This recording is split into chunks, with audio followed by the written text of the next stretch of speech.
할렐루야. 오늘은 6월 8일 목요일입니다. 오늘도 정시매일 예배에 이 귀한 예배 자리 가운데 나아가시는 우리 큰믿음 유신교회 모든 성도님들을 사랑하고 축복합니다.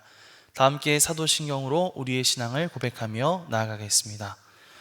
전능하사 천지를 만드신 하나님 아버지를 내가 믿사오며 그 외아들 우리 주 예수 그리스도를 믿사오니 이는 성령으로 잉태하사 동정녀 마리아에게 나시고 본디오 빌라도에게 고난을 받으사 십자가에 못 박혀 죽으시고 장사한 지 사흘 만에 죽은 자 가운데서 다시 살아나시며 하늘에 오르사 전능하신 하나님 우편에 앉아 계시다가 저리로서 산자와 죽은 자를 심판하러 오시리라. 성령을 믿사오며 거룩한 공회와 성도가 서로 교통하는 것과 죄를 사하여 주시는 것과 몸이 다시 사는 것과 영원히 사는 것을 믿사옵나이다. 아멘. 다 함께 찬송가 280장 찬양하겠습니다.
다 함께 매일의 기도를 드리겠습니다. 참 평강의 주님, 오늘도 새로운 하루를 주시고 복되게 하시니 감사합니다. 하늘에 속한 자, 하나님의 자녀로서의 삶을 권세로 살게 하시며 오직 하나님의 말씀을 즐거워하며 따라 살게 하심을 감사드립니다. 다윗처럼 오직 우리 주님만을 내 앞에 모시고 오직 주님만이 우리의 전부이심을 고백하는 삶을 살게 하시고, 그러므로 인해 주님께서 늘 우리의 전부가 되어주심을 경험하고 누리는 삶이 되게 하옵소서. 우리의 가정과 교회를 위해 기도합니다. 일터를 위해 간구합니다. 나라와 민족들을 위해 주님의 은혜를 구합니다. 구원과 치료와 회복의 은혜를 내려주셔서 어그러진 모든 것들이 바로 세워지게 하시고 평화를 이루게 하옵소서. 이제 일상이 된 경건의 일가를 통해서 성령의 충만, 성도의 영화를 이루게 하옵소서. 주님 사랑합니다. 언제나 자기 눈동자같이 우리들을 사랑하시는 주 예수 그리스도의 이름으로 기도드립니다. 아멘. 오늘 하나님께서 우리에게 주시는 말씀은 예레미야 애가 2장 11절로 17절까지의 말씀입니다. 내 눈이 눈물에 상하며 내 창자가 끊어지며 내 간이 땅에 쏟아졌으니 이는 딸 내 백성이 패망하여 어린 자녀와 젖먹는 아이들이 성읍 길거리에 기절함이로다. 그들이 성읍 길거리에서 상한 자처럼 기절하여 그의 어머니들의 품에서 혼이 떠날 때에 어머니들에게 이르기를 곡식과 포도주가 어디 있느냐 하도다. 딸 예루살렘이여, 내가 무엇으로 내게 증거하며 무엇으로 내게 비유할까? 처녀딸 시온이여, 내가 무엇으로 내게 비교하여 너를 위로할까? 너의 파괴됨이 바다와 같이 크니 누가 너를 고쳐줄 소냐? 내 선지자들이 내게 대하여 헛되고 어리석은 묵시를 보았으므로 내 죄악을 드러내어서 내가 사로잡힌 것을 돌이키지 못하였도다. 그들이 거짓 경고와 미혹하게 할 것만 보았도다. 모든 지나가는 자들이 다 너를 향하여 박수치며 딸 예루살렘을 향하여 비웃고 머리를 흔들며 말하기를 온전한 영광이라, 모든 세상 사람들의 기쁨이라 일컫던 성이 이 성이냐 하며, 내 모든 원수들은 너를 향하여 그들의 입을 벌리며 비웃고 이를 갈며 말하기를 우리가 그를 삼켰도다. 우리가 바라던 날이 과연 이 날이라. 우리가 얻기도 하고 보기도 하였다 하도다. 여호와께서 이미 정하신 일을 행하시고 옛날에 명령하신 말씀을 다 이루셨으며 긍휼히 여기지 아니하시고 무너뜨리사 원수가 너로 말미암아 즐거워하게 하며 내 대적자들의 뿔로 높이 들리게 하셨도다. 이는 하나님의 말씀입니다. 아멘. 할렐루야. 오늘도 말씀을 듣는 여러분의 심령마다 주의 성령께서 함께해 주시기를 간절히 축원합니다. 우리는 지금 바벨론에 의해서 멸망되어 처참한 상황 속에 있는 예루살렘 도성을 바라보면서 가슴 아파하고 있는 예레미야의 노래, 즉 예레미야 애가를 살펴보고 있습니다. 영원할 것이라고 여겨졌던 그 모든 것들이 다 무너지고 파괴된 그런 상황들을 보면서 우리는 한편으로 이 참혹한 상황이 유다 백성들의 죄 때문이라는 사실을 알게 되었죠. 이제 우리는 오늘 말씀을 통해서 이들이 과연 죄에 대해서 간과했던 것은 무엇이었는지 그것을 함께 살펴보고, 또 이 죄에 대해서 깊이 유념해야 할 사항들은 과연 무엇인가 함께 나누는 시간이 되었으면 좋겠습니다. 먼저 11절에서 12절 말씀을 다시 함께 읽겠습니다.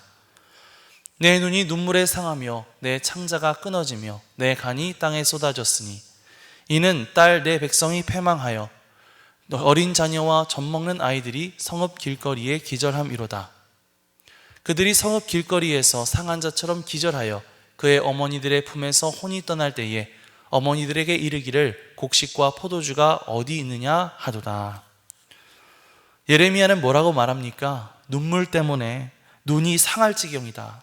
뿐만 아니라 창자가 끊어지고 간이 땅에 쏟아지는 것 같은 그런 느낌을 받는다고 말하고 있습니다. 창자가 끊어지는 고통, 단장지혜라는 사자성어를 말하고 있는데요, 엄청난 고통에 대해서 말하고 있는 것이죠. 자, 그런데 왜 이런 고통을 느끼고 있을까요? 11절 뒷부분 말씀을 보니까 지금 전쟁에서 패배하고 멸망해서 엄청난 굶주림과 또 엄청난 목마름 때문에 특히 이 어린 자녀들, 젖먹는 아이들까지도 길거리에서 서서히 죽어가고 있었기 때문입니다. 아이들이 엄마 품에 안겨서 엄마 배고파요, 먹을 거 없어요? 이렇게 물으면서 죽어가고 있었던 것이죠. 그 모습을 지켜보고 있지만 당장 아무것도 해줄 수가 없는, 그렇게 죽어가는 아이들을 지켜만 보아야 하는 그 부모님들의 마음은 과연 어땠을까요? 정말 찢어질 듯이 아팠을 것입니다. 예레미야도 그 모습을 바라보면서 눈물을 철철 흘리고 있는 것이죠. 왜 이렇게 무고한 어린아이들까지 그런 고통을 겪고 그렇게 죽어가야만 했을까요? 아까 말했던 것처럼 이 부모들이 저질렀던 죄악 때문이었습니다. 탐욕과 교만과 영적 무지에 사로잡혀서 하나님을 버리고 우상을 쫓아가고 서심없이 죄를 저지르며 살아갔던 이들은 결국 자신들의 죄 때문에 자기 자식들까지도 울며 죽어가는 그런 모습, 이러한 비참한 모습을 그저 무기력하게 보고 있어야만 했던 것이죠. 얼마 전 뉴스를 보니까 이 아프리카 수단이라고 하는 나라에 내전이 계속해서 벌어지는 바람에 수많은 어린아이들이 굶주림에 처해 있다는 그런 뉴스를 보게 되었습니다. 전쟁이 계속되는 가운데 고아원에 갇힌 영유아 어린이들이 먹거리나 의약품이 부족해서 목숨을 잃는 일들이 발생했는데요. 보도에 따르면 지난 6주간 최소 60여 명의 아이들이 사망을 했다, 이렇게 말하고 있습니다. 그리고 유니세프의 집계에 따르면 수단 내에 이러한 지원이 필요한 어린이가 무려 1360만 명 이상이다, 이런 이야기를 하고 있더라고요. 수단에서 이 정치적인 지휘권을 차지하기 위해 서로 싸우고 죽고 죽이는 그런 죄악들이 끊임없이 벌어지는 가운데 많은 희생들, 특히 이 무고한 어린 생명들이 죽어가고 있다는 그런 소식을 들으면서 참 가슴이 너무나 아파왔습니다. 이와 같이 우리는 이 죄에 대한 결과가 그저 나 혼자로서만 끝난다는 것이 아니라는 것을 기억해야만 합니다. 물론 내가 저지른 죄에 대한 결과를 내가 혼자서 감당해야 하는 것이지만, 그렇게 나의 어떤 죄악된 행위들이 결국은 내 주변에 있는 사람들, 더 나아가 나와 관계가 없는 사람들까지도 악영향을 줄 수 있다고 하는 사실을 우리는 반드시 기억해야 합니다. 오늘도 예수 그리스도를 의지하며 이 죄와 맞서 반드시 승리할 수 있는 저와 여러분들이 되시기를, 그렇게 사람들에게 악한 영향력을 미치는 그런 죄악과 반드시 싸워 승리할 수 있는 저와 여러분들이 되시기를 주님의 이름으로 간절히 축원합니다. 14절 말씀 함께 읽겠습니다. 내 선지자들이 내게 대하여 헛되고 어리석은 묵시를 보았으므로 내 죄악을 드러내어서 내가 사로잡힌 것을 돌이키지 못하였도다. 그들이 거짓 경고와 미혹하게 할 것만 보았도다. 아멘. 이들이 이렇게 하나님의 심판을 받고 멸망당하고 이렇게 비참한 상태까지 오게 된 이유가 무엇일까요? 아까 말했던 것처럼 첫 번째로는 자신들의 죄가 얼마나 끔찍한 결과를 낳을지 알지 못했기 때문에 라고 한다면, 다른 이유로는 이 거짓 선지자들 때문이라고 볼 수가 있습니다. 헛되고 어리석은 예언을 통해서 유다 백성들에게 거짓 경고를 하고 엉뚱한 길로 인도하고 있는 이 거짓 선지자들 때문이죠. 이 유다 백성들은 나름 이 하나님의 백성으로서 하나님께서 보내시는 선지자들의 예언의 말씀을 들었습니다. 그런데 그들이 들었던 어떤 예언의 말씀과 경고는 모두 다 어리석고 헛된 것이었다, 이렇게 예레미야가 말하고 있죠. 어쩌다가 그런 일들이 벌어지게 되었을까요? 잘 생각해 보면 유다에는 예레미야와 같은 하나님의 선지자들도 있었지만, 유다 백성들이 그런 예레미야와 같은 참 하나님의 선지자들의 말을 듣기보다는 거짓 선지자들의 그런 메시지를 더 듣기 좋아하기 때문입니다. 다시 말하면 백성들이 자기들이 듣기에 좋은 그런 메시지들만을 골라 들었기 때문이죠. 예레미야는 뭐라고 말했냐면, 하나님께서 지금 이 바벨론의 왕을 들어서 사용하고 계시다. 그렇기 때문에 너네가 바벨론에게 항복하고 바벨론 왕의 멍에를 매는 것이 지금 고향에서 쫓겨나지 않고 살 수 있는 유일한 방법이다, 이렇게 이야기를 했습니다. 그런데 당시에 여러 선지자들, 대표적으로 예레미야 28장에 나오는 하나냐 같은 선지자들은 뭐라고 말했을까요? 예레미야와는 정반대로 하나님께서 바벨론을 물리쳐 주실 것이다, 우리에게 승리를 안겨주실 것이다, 이렇게 외쳤습니다. 백성들은 당연히 이런 승리와 희망의 메시지를 선포하는 하나냐 같은 선지자들의 메시지에 더 열광했죠. 바벨론에게 항복하는 것이 낫다고 말하는 예레미야에게는 조롱과 야유를 퍼붓고 그를 핍박했습니다. 그러나 유다 백성들이 그렇게 거짓 선지자들이 주는 희망찬 메시지에만 귀를 기울이게 되었을 때, 또 예레미야가 전하는 이 죄에 대한 하나님의 경고, 하나님께서 말씀하시는 그 메시지를 외면했을 때 결국 이 유다 백성들은 처참하게 멸망당하게 되었다는 것이죠. 자, 유다 백성들이 범했던 이러한 잘못은요, 오늘날 우리들도 참 저지르기 쉬운 그런 잘못이 되는 것 같습니다. 우리는 자연스럽게 우리에게 희망이 되는 어떤 말씀, 우리에게 힘을 주는 말씀들을 좋아하죠. 반대로 우리를 꾸짖거나 우리를 힘들게 하는 그런 말씀들을 자꾸만 외면하게 됩니다. 사실 저도 설교하는 입장에서 성도님들에게 희망의 메시지를 더 많이 전하고 싶고 힘이 되는 말씀을 더 많이 전하고 싶은 것이 사실이죠. 그러나 우리가 듣기 좋은 말씀, 내가 듣고 싶은 말씀, 이런 말씀만 들으려고 한다면 그것을 통해서 진짜 하나님의 뜻이나 하나님의 말씀을 알지 못하게 될 수도 있다고 하는 사실입니다. 특히 요즘 예레미야 말씀을 계속해서 살펴보고 있는데 이 말씀을 통해서 계속해서 지적되는 것이 바로 이 죄에 대한 이야기잖아요. 그렇기 때문에 사람들이 듣기에는 이 죄에 대한 반복적인 메시지가 뭔가 듣기 싫을 수도 있죠. 하지만 그렇다고 해서 목사님, 왜 자꾸 죄에 대한 얘기만 하세요? 너무 듣기 힘들고 지겨워요. 이렇게 함부로 말해서는 안 된다는 것입니다. 하나님께서 나에게 주시는 그 말씀, 이 말씀이 비록 내가 듣기에 좀 힘들고 거북할 수 있다 하더라도 정말 하나님의 그 말씀을 내가 겸손한 마음으로 받아들이고 듣게 될 때에 우리는 비로소 우리를 향하신 하나님의 진짜 뜻이 무엇인지, 하나님의 진짜 어떤 마음이 무엇인지를 알 수 있게 된다고 하는 것이죠.